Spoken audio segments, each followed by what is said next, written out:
PKS. Sekali lagi, PKS. PKS.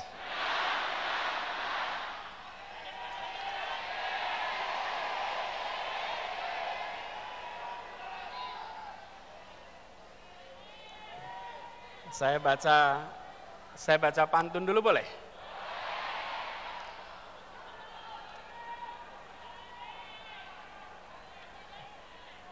Habib Salim pergi ke Koja, mampir di jalan makan pepaya. 2023 kita bekerja, 2024 kita berjaya.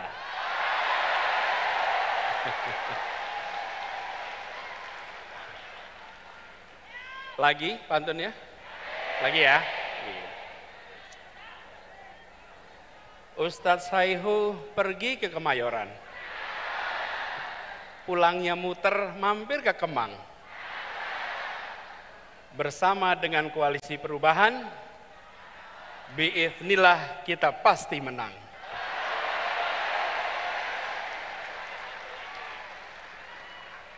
Kalau dua itu kelihatannya kurang lengkap. Ini koalisi bertiga, pesannya 3, 2 tambah 1 sama dengan 3. Satu lagi. Habib Abu Bakar pergi ke Tambun. Pulangnya lewat hutan kayu. Untuk PKS yang sedang ulang tahun, Happy Milad to you.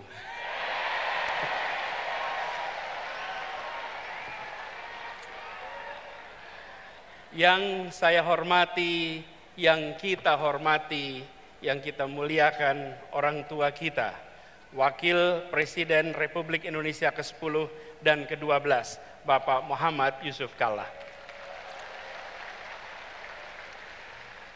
Tadi pidato Pak JK di PKS, sepertinya Pak JK sedang pidato di rumah sendiri, Pak JK. Tidak pidato sebagai tamu, tapi pidato sebagai orang tua yang berada di rumahnya sendiri. Habib Salim mengantarkan menjadi sebuah rangkaian yang tepat, urutan yang tepat. Insya Allah beliau selalu sehat, dipanjangkan umurnya, dan terus menjadi penjuru bagi kita semua. Yang saya hormati, saya muliakan, yang kita semua sayangi, Ketua Majelis Syuro Partai Keadilan Sejahtera, Habib Dr. Salim Segaf Al-Jufri, para Wakil Ketua Majelis Syuro, Bapak Dr. Hidayat Nur Wahid, Bapak Dr. Muhammad Soebul Iman, Bapak Dr. Ahmad Heriawan, Bapak Dr. Andes Suharna Surapranata, yang saya hormati Sekretaris Majelis Syuro, Ustadz Muhammad Sauki, yang saya hormati Ketua Majelis Pertimbangan Pusat, Bapak Dr. Suswono, Ketua Dewan Syariah Pusat, Kiai Haji Musli Abdul Karim, yang saya hormati Presiden PKS, Bapak Haji Ahmad Saihu, yang saya hormati Sekjen PKS, Habib Abu Bakar Al-Habsyi, yang saya hormati Bendahara Umum PKS, Bapak Haji Mahfud Abdurrahman, yang saya hormati Ketua Mahkamah Partai, Kiai Haji Surahman Hidayat, Ketua Fraksi PKS, Bapak Dr. Jazuli Juwaini, dan seluruh anggota DPR RI dari PKS. Yang saya hormati Ketua Fraksi PKS, Bapak Insinyur Tifatul Sembiring, beserta para anggota MPR PKS dan Ketua Dewan Penasehat, Ketua Dewan Pakar, Profesor Dr. Iwan Prayitno bersama anggota. Yang saya hormati, yang saya banggakan, Ketua Umum Partai Demokrat, Bapak Mas Agus Harimurti Yudhoyono, Pak Sekjen beserta keluarga besar Partai Demokrat yang hadir di sini, boleh beri tepuk tangan kepada mereka. Yang saya hormati, perwakilan pimpinan Partai Nasdem, Bapak Ahmad Ali yang tadi bersama kita. Yang saya hormati juga Ketua DPR RI yang dalam hal ini diwakili oleh Dr. Ahmad Basarah, para kepala daerah dan wakil kepala daerah PKS dari seluruh Indonesia yang hadir bersama kita, para ketua bidang dan badan DPP PKS, para wakil sekjen, wakil bendum, dan seluruh staf, kantor kepala staf, presiden, para ketua MPW, ketua DSW, ketua DPW, para pengurus, struktur anggota dan simpatisan PKS, dan seluruh keluarga besar PKS, para ketua dan anggota unit pembinaan, para tamu undangan, hadirin saudara-saudara sekalian sebangsa setanah air. Assalamualaikum warahmatullahi wabarakatuh.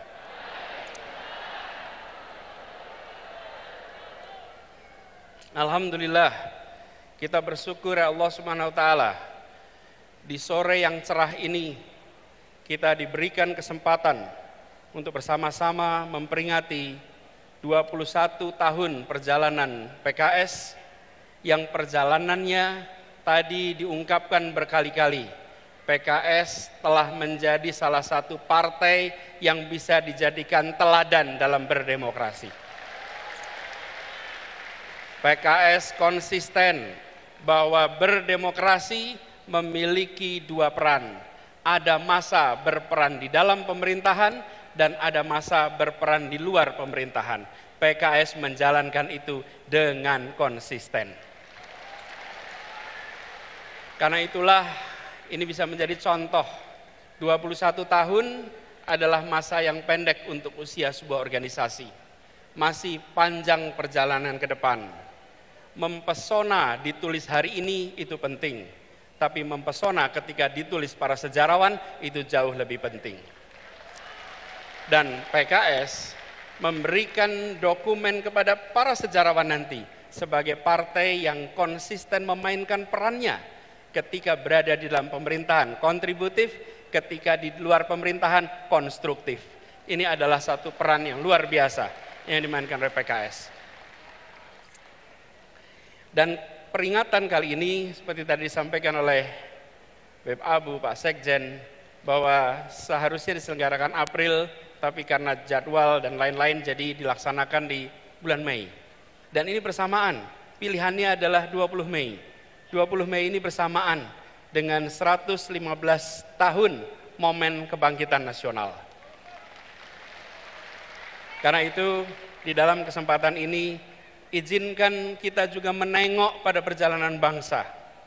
Bahwa momen kebangkitan nasional 115 tahun yang lalu adalah momen di mana kita bangkit.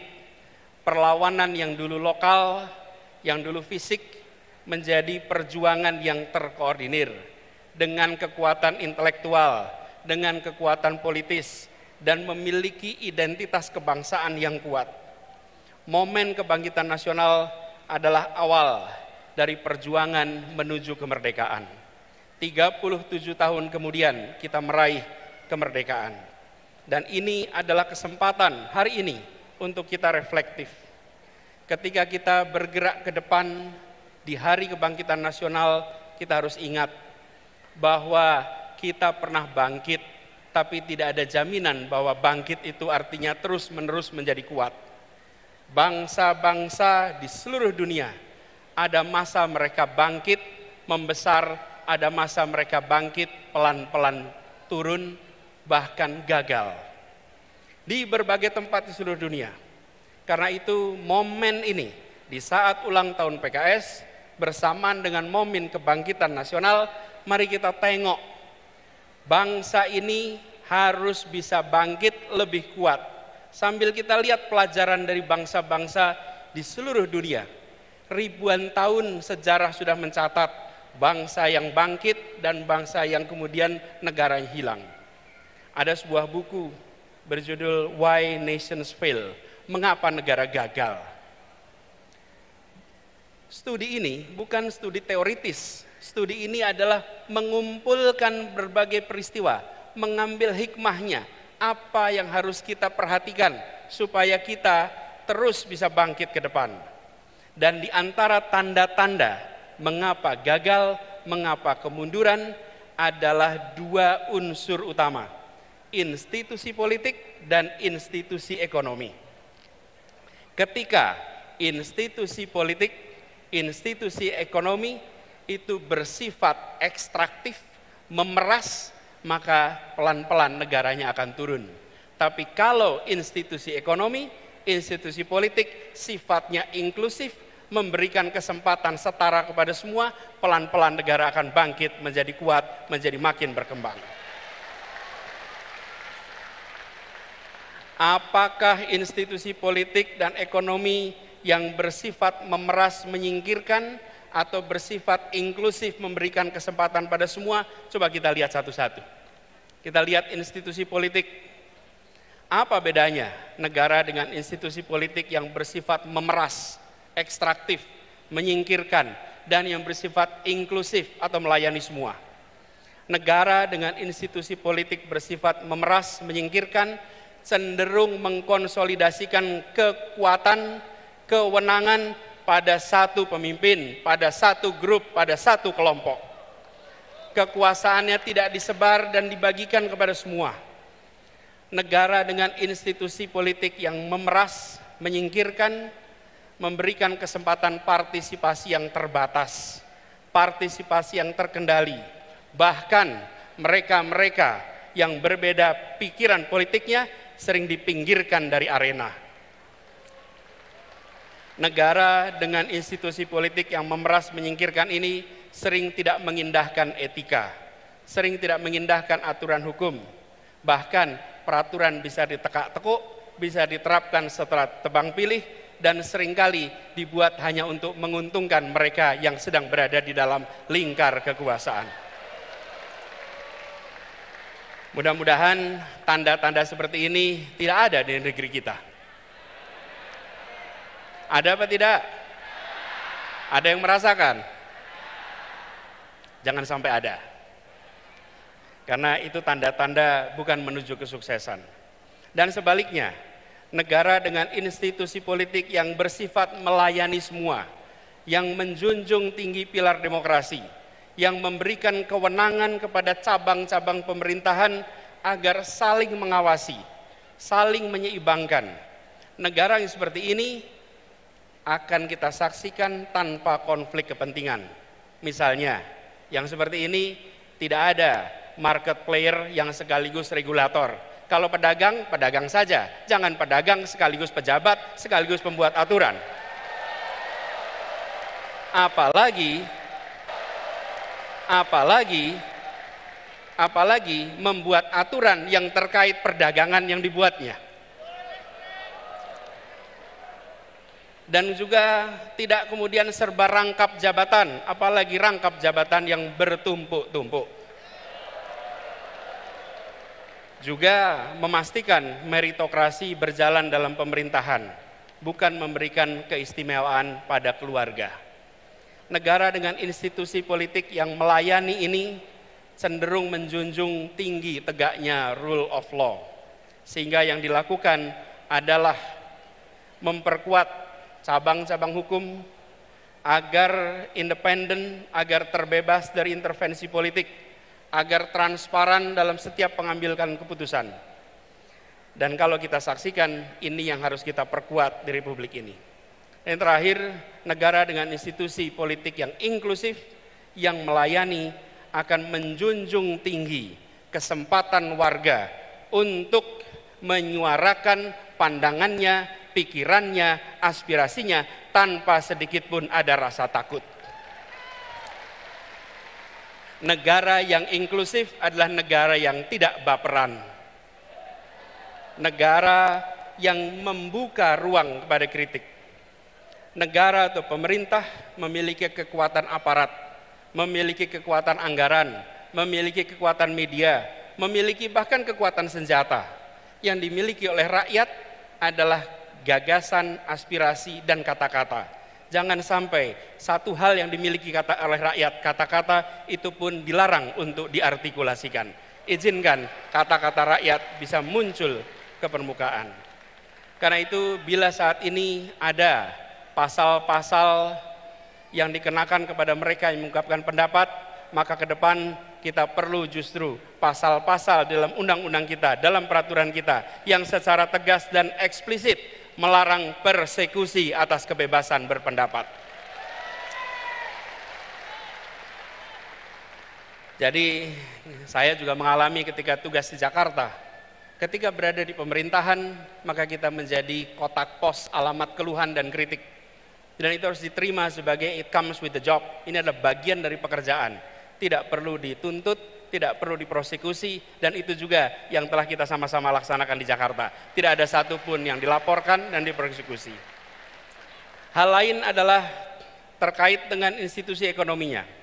Negara dengan institusi ekonomi yang bersifat ekstraktif atau memeras, cenderung membatasi akses, membatasi kesempatan ekonomi dan sumber daya finansial hanya kepada sebagian kalangan.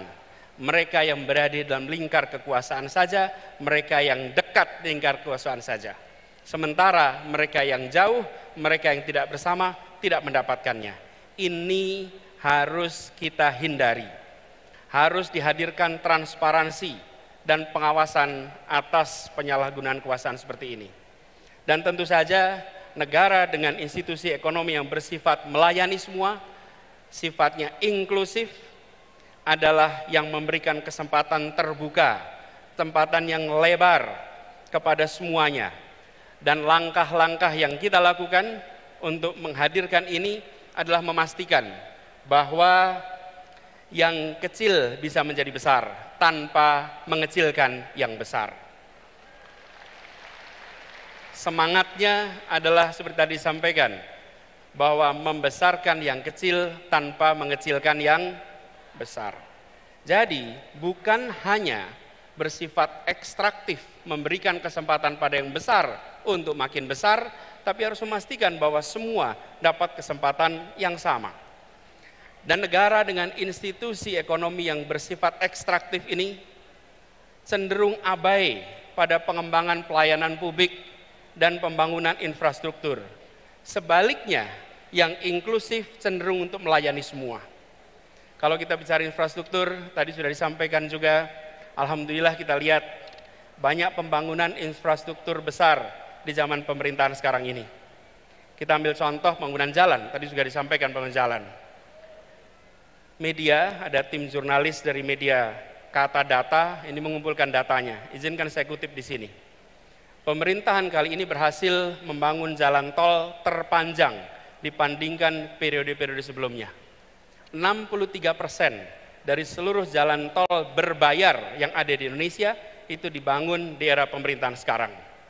Sepanjang 1.569 km dari total 2.499 km. Itu adalah jalan berbayar.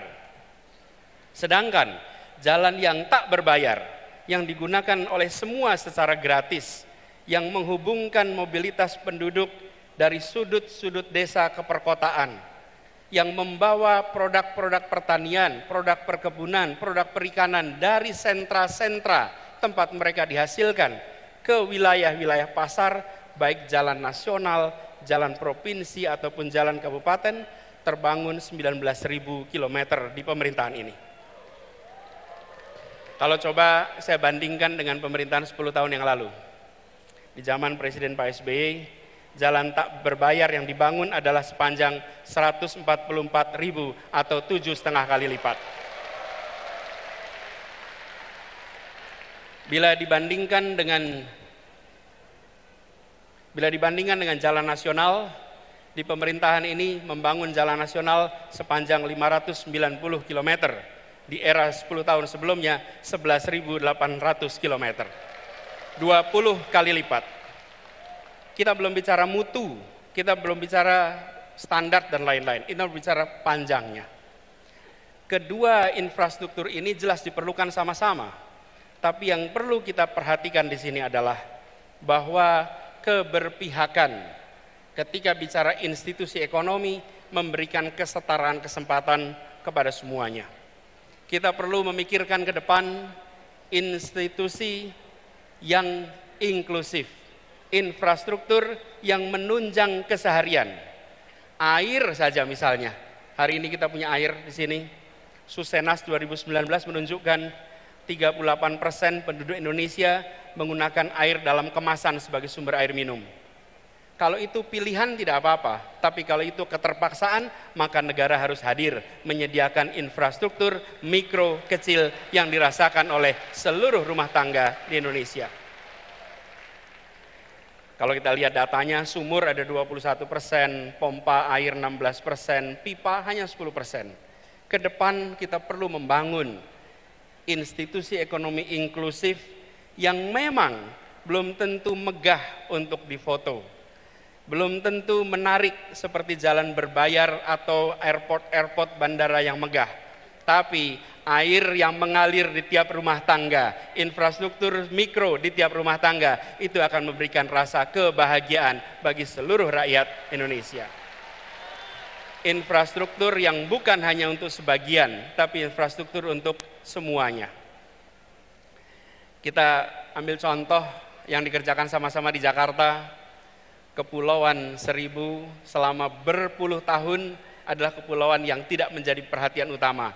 Bersama-sama dengan PKS, bersama dengan Demokrat, ketika mengurus Jakarta, kita pastikan bahwa wilayah itu bukan wilayah yang tertinggal, tapi wilayah yang mendapatkan kesetaraan kesempatan dari kita. Bahkan ketika mereka sudah terbangun infrastruktur air, listrik, transportasi, kalau datang ketemu mereka bilangnya gini, Pak Gub, kami butuhnya ATM sekarang Pak. Dulu butuhnya transportasi, sekarang butuhnya ATM, butuhnya cooling station. Itu menggambarkan mereka sudah meningkat kebutuhannya. Karena itu yang tadi disampaikan juga, perjalanan 5 tahun di Jakarta kemarin adalah perjalanan kita membawa janji untuk rakyat Jakarta. Dan janji itu kita lunasi sama-sama untuk rakyat Jakarta. Kini saatnya untuk kita menyongsong amanah yang lebih besar bagi seluruh rakyat Indonesia. Dan kita harus bangkit dengan kekuatan sendiri. Tadi disampaikan pentingnya untuk kita menggunakan kekuatan bangsa Indonesia. Pak Ketua Majelis Suro yang saya hormati, di ujung utara Jakarta ada sebuah stadion yang terbangun, namanya Jakarta International Stadium. Stadion itu memecahkan rekor dunia karena infrastruktur yang dibangun adalah salah satu infrastruktur paling rumit yang pernah dikerjakan, di mana harus mengangkat sebuah atap yang beratnya 36.000 ton, sama seperti ngangkat 24.000 mobil bersamaan. Dikerjakan dengan kompleksitas yang sangat tinggi. Bahkan program National Geographic Megastructure menempatkan ini sebagai salah satu proyek yang patut untuk jadi pelajaran bagi seluruh dunia. Dan siapa yang membangun? Semua anak-anak yang dilahirkan oleh ibu Indonesia, yang dididik di tanah Indonesia, yang bersekolah di Indonesia, tidak menggunakan tenaga dari luar, tenaga kita. Mereka sama hebatnya, dunia mempesona dengan hasil kerja anak-anak Indonesia. Kita teruskan pesan ini ke depan, bahwa momen kebangkitan, momen ulang tahun ini harus kita jaga sebagai momen untuk kita berdikari, untuk kita bertekad memperjuangkan perubahan yang dalam pesan dari Ketua Majelis Suro tadi, bahwa perubahan yang kita lakukan adalah perubahan yang lengkap, di mana ada hal yang diteruskan, ada hal yang dikoreksi, ada hal yang ditambahkan, dan ada hal yang belum berhasil yang harus dihentikan. Itu adalah perubahan yang komprehensif. Karena itu kita menawarkan kepada seluruh rakyat Indonesia, PKS menawarkan, dari Nasdem menawarkan, Demokrat menawarkan, dan kami juga menawarkan bahwa gagasan diusung, gagasan ditunjukkan. Karenanya kita mengharapkan kontestasi ke depan kita jadikan ajang adu tawaran gagasan yang terbaik untuk bangsa. Gini, kalau tantangannya adalah adu lari pagi keliling Indonesia, saya kalah dah. Tapi kalau tantangannya adalah adu gagasan, adu karya, adu rekam jejak, maka kita insya Allah nyatakan siap kepada semuanya. Dan bersyukur sekali Perjuangan kita berkelanjutan. 5 tahun yang lalu, 6 tahun yang lalu kita berjalan bersama-sama untuk membawa perubahan di Jakarta. Dan alhamdulillah atas izin Allah, perjuangan di Jakarta telah berhasil melunasi janji-janji pada seluruh rakyat Jakarta. Apa yang disampaikan oleh Bapak Wakil Presiden, bahwa kita memiliki hutang. Kita berhutang kepada rakyat yang memberikan amanat itu. Dan alhamdulillah perjalanan bersama dengan PKS kemarin, perjalanan persaudaraan, perjalanan saling support, dan Partai Demokrat menjadi contoh berdemokrasi. Begitu masuk kita ke fase putaran kedua, kita jalan sama-sama sampai ujung pemerintahan di Jakarta. Insya Allah kebahagiaan atas ikhtiar perjuangan di 2017 akan berulang di 2024 nanti.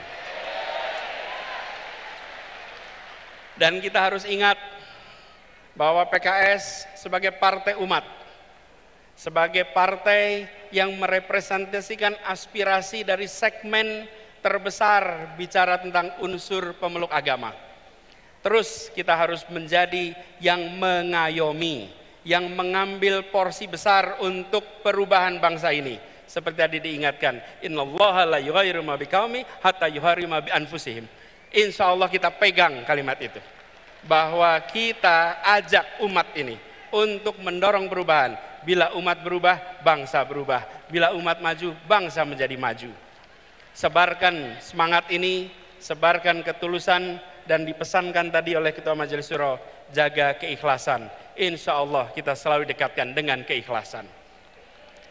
Bapak Ibu sekalian yang saya hormati, izinkan saya mengakhiri apa yang menjadi kewajiban bagi kami untuk menyampaikan pesan kebangkitan, pesan ulang tahun PKS dengan mengirimkan harapan kepada semua.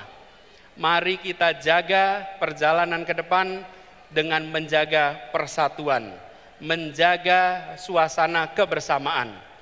Persatuan Indonesia, tadi digarisbawahi, tidak mungkin bisa terjadi dalam ketimpangan. Persatuan Indonesia hanya bisa dijaga dalam suasana keadilan dan kesetaraan. Dengan keadilan kita punya persatuan, dengan kesetaraan kita punya persatuan. Mari kita pulang dari peringatan 21 tahun PKS, 115 tahun kebangkitan nasional, dengan membawa pesan, kami hadir untuk menghadirkan keadilan sosial bagi seluruh rakyat Indonesia. Kami hadir untuk memastikan ada kesejahteraan bagi semua. Kami hadir untuk memastikan muncul persatuan bagi semuanya. Izinkan kami menutup dengan sebuah pantun. Pantun ya. Bangkit serempak satu tujuan. Mantapkan cita perjuangan bersama. Mari bersatu ciptakan perubahan. Wujudkan keadilan Indonesia sejahtera.